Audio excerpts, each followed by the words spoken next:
Тема ќе ни биде, односно централен разговор во емисијава ќе биде третиот пензиски столб. Гости во студиово се господјата Татјана Стефановска од МАПАС, Агенцијата за супервизија на капитално пензиско осигурување, и господинот Давор Вукадиновиќ од НЛБ Нов пензиски фонд. Добре дојдовте. Првото прашање. Дали проектот трет пензиски столб пропадна? Ваквата конотација на прашањето на вистина ме изненадува, затоа што третиот пензиски столб сега почнува да заживува. Така да не би можеле да зборуваме за пропаѓање. Имено, за лиценцирање на друштвата започна од 1 јануари 2009 година, односно се отвори процесот на лиценцирање. Од тука едно друштво поднесе барање за лиценцирање, тоа е значи НЛБ Нов пензиски фонд, и ја доби лиценцата летото, некаде јуни месец. Значи само неколку месеци заживува и почнува да работи на некој начин доброволното пензиско осигурување, а во постапка е и лиценцирање на другото друштво што управува со задолжителен. Рековте дека не е пропадна, туку дека заживува, како сте задоволни од стартот? Пред се мора да кажам дека мен насмеа прашањето, бидејќи системот доброволно пензиско осигурување во континентална Европа или во светот живее 100 години. Во Европа можеби над 40 години.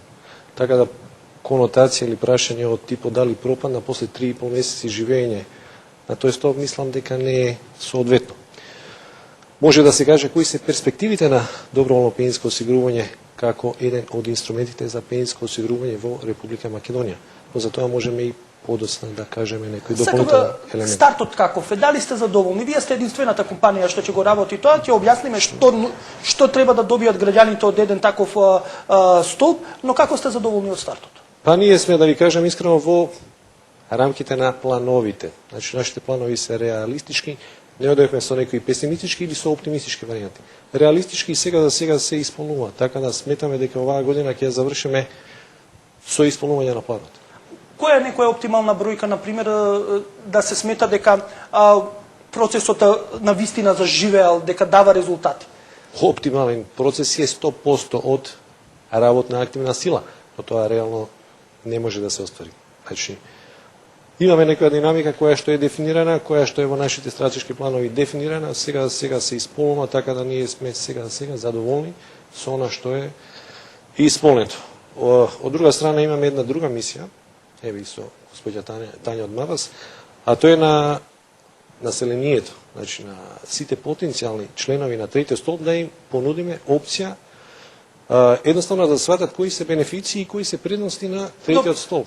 Тоа да го појасниме малце, тука навистина мислам дека во јавноста не е доволно разјаснето.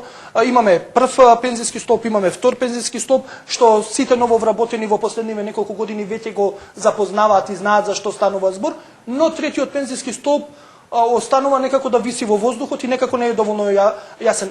Најпросто што би се рекло, да објасниме на гледачите што е трет пензиски фонд и што се добива со него. Што представува или на кого му е соодветен? Третиот пензиски столб е наменет за сите кои што членуваат во првиот столб, сите што членуваат во првиот и во вториот столб, и пред се за сите оние кои што не членуваат, односно не се активно вработени. Бидејќи истите можат само инициативно да извршат уплата на своја сметка во третиот столб. Значи имаме луѓе кои што се вработени во странство и кои што реално остваруваат многу поголеми пензии од третиот столб, значи од доброволниот пензиски столб, отколку оние кои што остваруваат само од државниот или од така наречен прв пензиски столб. Значи пред се ово е една можност за сите оние кои што не се вработени и кои што не членуваат во првиот или во вториот столб. Но дали може, например, еве, јас работам, имам роднина што работи на пазарче ТСГ има, но не е осигуран, не остварува пензиско осигурување, јас во негово име да му уплатам пензиско осигурување во третиот столб. Значи тоа е една од опциите. Три се можности. Една е сам за себе да уплаќам. Втора опција е јас за некој друг или некој друг за мене. И трета опција е пензиска шема, односно корпоративно или колективно членување, каде што компанијата може да врши уплата на моја сметка и во моје име. Тоа се крите опции за Како компанијата, што мислам, кој интересот, па нели дава придонеси по една основа, зашто би давал плюс пари во фонд кога веќе ги плаќа придонесите за своите вработени? Третиот столб нуди две опции за членување. Значи, една е индивидуално. Секој од нас може да членува како поединец, како индивидуа и само инициативно со динамика која што сам ќе определи и со висина на уплати која што сам ќе определи да врши уплата. Втора опција е компанијата во име на сите вработени или во име на еден дел од вработените, значи она ја дефинира постапка, критериуми и правила врз база на кои што ќе врши уплата за еден дел од своите вработени. Значи тоа е еден инструмент со кој што компанијата може да ги наградува и стимулира своите вработени. Значи постои низ критериуми кои што може да бидат искористени во овој сегмент и каде што компанијата може би ќе најде интерес тие средства да ги уплаќа за своите вработени. Станува збор за пари на лица кои што најчесто се чувствителни кога ќе треба да одвојат дел од своите приходи, да ги дадат на некоја институција, на некој фонд да управува со нив и таму во некое далечно време дека треба да ги добие назад. Првото прашање што јас лично го поставам, колку се сигурни тие пари? Сега треба јас од мојата плата да дадам во фонд, дали ќе ги добијам на пример по 30-40 години? Да, значи прашањето секако се поставува, меѓутоа не можеме да кажеме дека нели воопшто во светот нешто е апсолутно сигурно. Тука се створени механизми од повеќе аспекти за да зборуваме за сигурност на парите, што би се рекла, нели.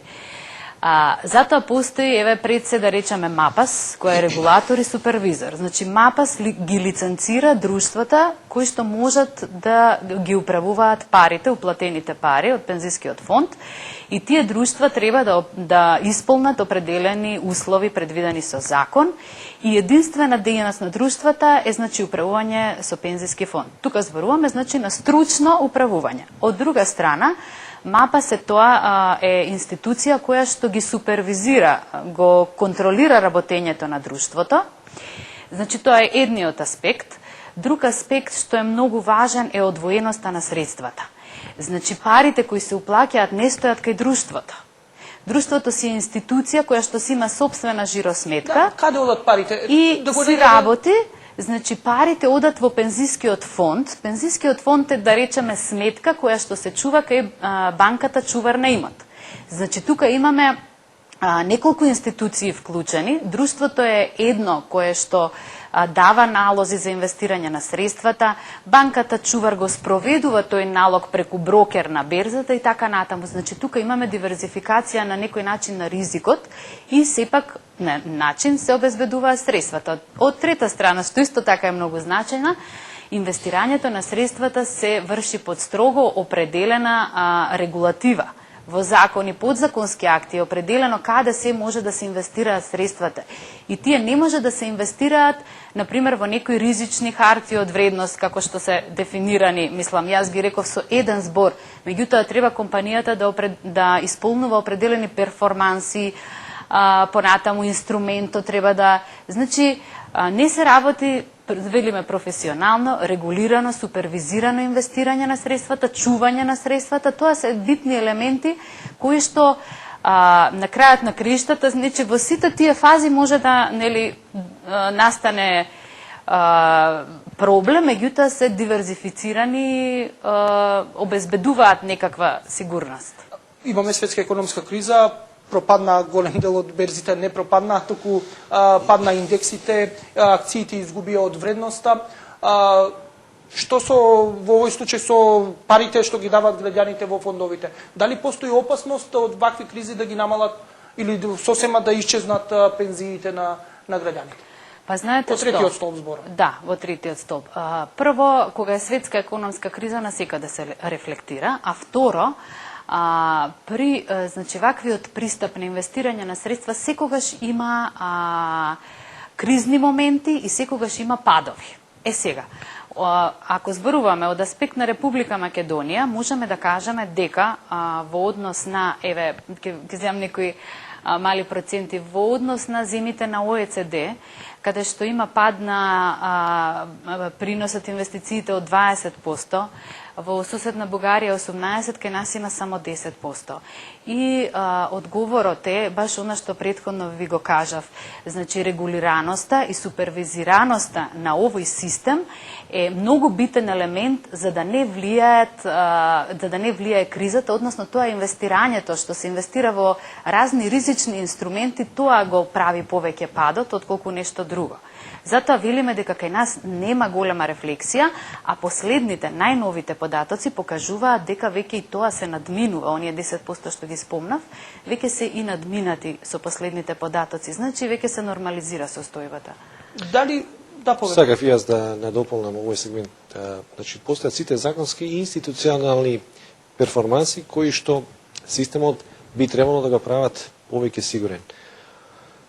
Самата инвестиција, ако ја споредуваме со инвестициски фондови, каде што логика на инвестирањето е малце поинаква. Сакам да остварам поголем принос. Но сосема јасно треба да го респектирам и ризикот кој што можем да го доловам. Системот од друга страна, значи визави МАПАС као регулаторно тело, визави Министерство за труд и социјала, која што е кровна институција, која што ја носи политика, визави друштво кој што управува средствата и визави банка чувар, која што е уствари контролор на сите инвестиции, го прави системот да функцира посигурно и потранспарентно. Сосема јасно дека сите информации за тоа каде и како се инвестира се достапни на сите членови. Системот е пред све социјална категорија, значи и функцијата на третиот столб е социјална категорија. Државата не сака да стимулира сиромаси по 20, 30 или 40 години, туку сака да има систем кој што ќе функционира и ќе биде дополнителен извор за пензија.